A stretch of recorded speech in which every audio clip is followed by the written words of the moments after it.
Hey, what's up guys? In our last video, we discussed and I talked through calibrating muzzle velocity in our app or our Kestrel. Today, we're going to talk through calibrating the ballistic coefficient of your projectile. There are three things that our apps and our solvers use to determine our elevation solution: air density, BC, and muzzle velocity. Those three things. So like I said in the last video, we manually change muzzle velocity, get a true impact on our target. Today, we're going to use the data we get from our Garmin chronograph, which our average muzzle velocity was 2771.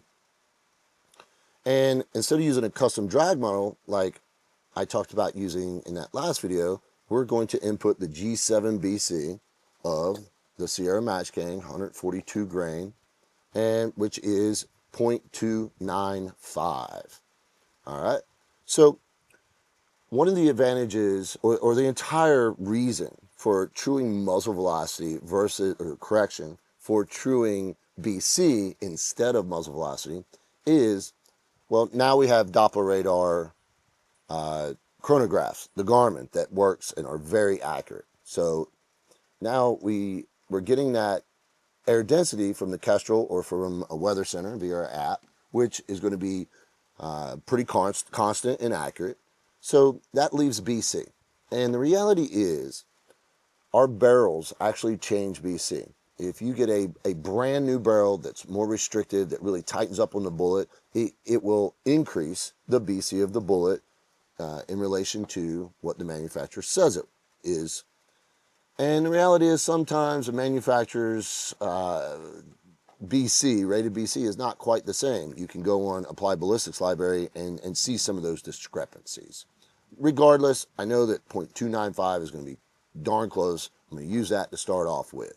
So, again, whenever you're building your gun profile in your app, crap in equals crap out. If you put something wrong in here, you're going to get incorrect solutions or inconsistent solutions across your trajectory curve. So, drag model, G7. This is my gun profile in here. All right, drag model is G7. BC is 0.295. Bullet weight, 142 grains. Bullet diameter, 0.264 inches or 6.5. Zero range is 100 meters. Bore over height is 3 inches. It's not perfect, like I said in the last video. Just get it close around 3 inches, and we're good to go there. Kestrel will build an algorithm around that information. It's not that important. Rifling twist is a 1-8. And that's just important for also spin drift, but also the stability of the bullet and how well it flies further down range. All right, E units, wind units, mils, and we won't worry about Cal DSF. All right, so based off of all the information we have, we're going to engage this target and see what round impacts. Now, one of the benefits to truing BC is we only have to shoot a target much closer. Typically, about a second flight time, and for this round is about 650. So we're just going to shoot the 600-meter target. We don't have a 650, so at least not set up right now. So we're going to shoot the 600-meter target. I'm going to rest my horizontal crosshairs across the horizontal red line and use that as a gauge, and I'm going to shoot.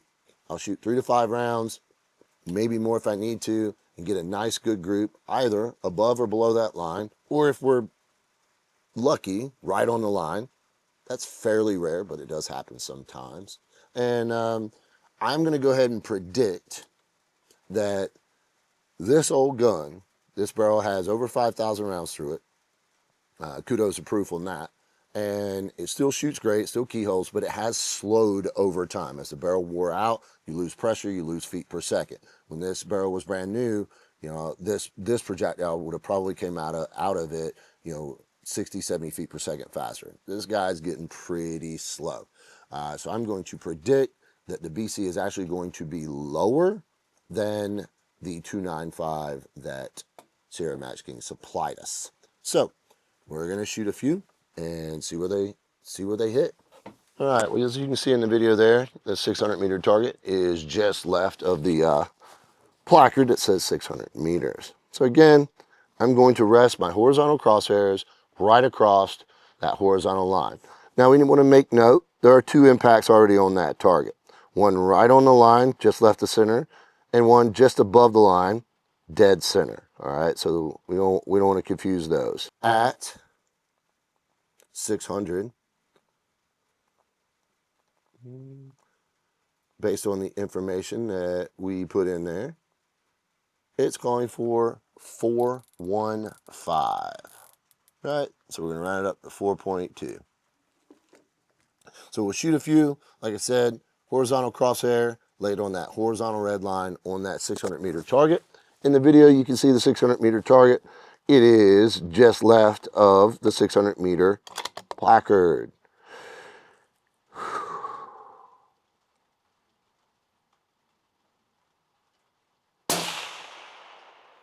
All right, so there was already 2 impacts on that target. One just above the red line, one dead nuts on it. So you can see ours hit just left of center. And so, a little bit of wind. We don't worry about wind when we're trying to true either elevation or BC, right? We're just looking elevation. All right, so a tiny bit high there. Shoot another one, same hold. Oh, exact same spot. And I'm looking at my muzzle velocities on the Garmin there. They're all tracking pretty true.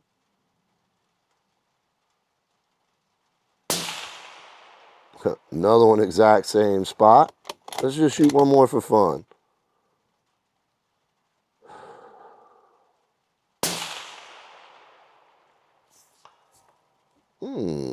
That one flew a little bit high. Okay, so our muzzle velocity jumped a little bit right there, about 20 feet per second. That's going to build us an extreme spread, a little bit higher there. So I want to disregard that one. I'm going to disregard that high one and shoot another.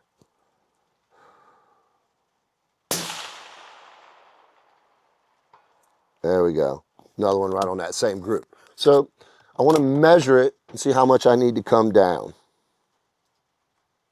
All right, so it's about 0.2 down. All right, to an even 4. And we'll shoot another.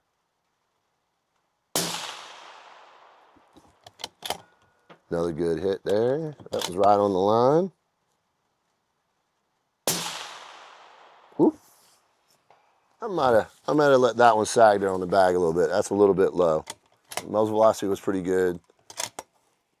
So I'm going to chalk that up as error on my part. Here comes another one. Right. Cool. Right on the line. So we know that this is a true elevation for that range, 4 even. All right. So I'm going to come in here to my Kestrel, go back to gun profile there to go to gun, hit enter, and I'm going to drop down to BC. Again, it's at 0.295. So I'm going to have to change that and then exit back out to the screen, to the main firing screen there with elevation, so I can see what it's truly asking for there. My prediction of the rounds, this being a lower BC, is actually incorrect, right? I thought maybe it was going to play out. Did not. The rounds are actually hitting a little high versus what the Kestrel asked me for. So I bring them down from 4.2 to 4.0, 4 even, all right? And to gain that, I'm going to have to increase the BC. So the BC, again, Sierra Match King is saying is 0.295. I'm going to increase it to 0.305, 1/100th. All right, and I just manually do that, and I'm going to back out. Again, that's underneath gun in our gun profile. I'll exit back out and look at my 600, and it dropped it down to 4.004. It's not perfect, right? And it's not to say that the impacts. You got 2-inch splashes on the target, 1.5-inch red line. It's not perfect, but you're looking for center red line, center of bullet impact, and they were pretty darn close. So I'm going to go back to gun, And I'm going to give BC, instead of 305, all right, I'm going to go to 309 and exit back out. Oop, still not quite enough. All right, go back to gun, increase the BC, so I'm going to increase it to 314. It's quite a jump, respectively. All right, so now in my Kestrel, it's calling for a 400 flat. I have now calibrated BC to what I am truly impacting at 600 meters at about a second of flight time. And that's all there is to it for truing BC.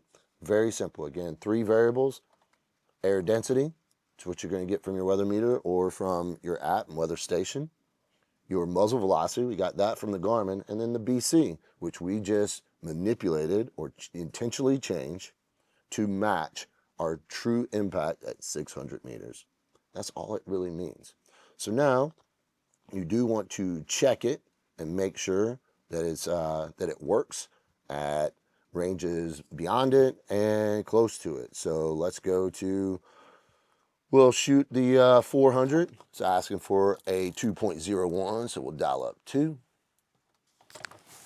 and engage the 400 meter target. Good hit on that.